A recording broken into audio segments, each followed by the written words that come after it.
ये वही मोमेंट था जब वो सोच रहा था उसके पास ये रेस जीतने का लास्ट चांस है। लेकिन जैसे ही रेस स्टार्ट हुई, अमेरिका का एक गांव का पतला सा लड़का जिसने एक गोल्फ कैप पहना हुआ था, बाकी दूसरे रनर्स से फील्ड में पीछे रह गया। ये उसके लिए बहुत शर्मनाक था। डेव वॉर्टन को इस तरीके से पीछे रहते हुए देखना काफी अजीब था, क्योंकि अपनी क्वालिफाइंग रेस में उसने 800 मीटर के वर्ल्ड रिकॉर्ड की बराबरी करी थी। उसके कोच इस बात से कन्विंस नहीं थे कि वो अपनी पोजीशन सीरियसली ले रहा है। इसने अपने गोल्फ कैप को उतारने से भी मना कर दिया, क्योंकि उसे ऐसा लगता था कि उसका ये कैप उसे तेज दौड़ने में मदद करता है। उसने ओलंपिक्स से 2 महीने पहले ही अपनी शादी की प्लानिंग स्टार्ट कर दी थी, जिसने उसका फोकस ट्रेनिंग से दूर कर दिया था। उसके कोच को लग रहा था कि वो अपना गोल्ड मेडल अपनी वाइफ के लिए कुर्बान कर रहा है, लेकिन डेव अपने कोच को ये प्रूव करना चाहता था कि उसके पास अभी भी हर तरह की रेस को जीतने की ताकत है। इसलिए उसने ट्रेनिंग में हार्ड वर्क की सारी लिमिट्स क्रॉस कर दी थी और उसने अपने उल्टे पैर बीमारी को पैदा कर लिया था। इस बीमारी ने उसकी ट्रेनिंग और ओलंपिक्स में रिकॉर्ड टाइम के अंदर भागने की एबिलिटी को पूरी तरह से तबाह कर दिया था। लेकिन जैसे ही अब ये लग रहा था कि उसके कोच के लफ्ज रियलिटी में बदल रहे हैं, तो डेव ने ये रियलाइज करना स्टार्ट करा कि यकीनन वो दूसरे क्वालिफायर्स के मुकाबले स्लो है। लेकिन दूसरे रनर्स ने रेस बहुत तेजी से शुरू करी थी। अब वो धीरे धीरे हल्के होने लगे। उसने अब किसी तरह अपनी जगह दूसरे रनर्स के ग्रुप में बना ली और युवेग्नी आर्ज़नोव तक पहुंच गया। युवेग्नी आर्ज़नोव रेस का फेवरेट बताया जा रहा था, लेकिन जैसे ही उसने ऐसा किया, युवेग्नी आर्ज़नोव आगे निकल गया और डेव पीछे रह गया।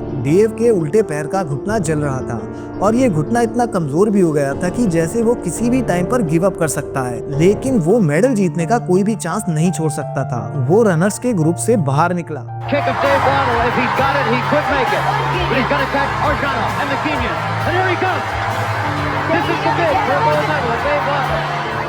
उसने आर्ज़नोव को 0.3 सेकंड से हरा दिया और गोल्ड मेडल जीत लिया।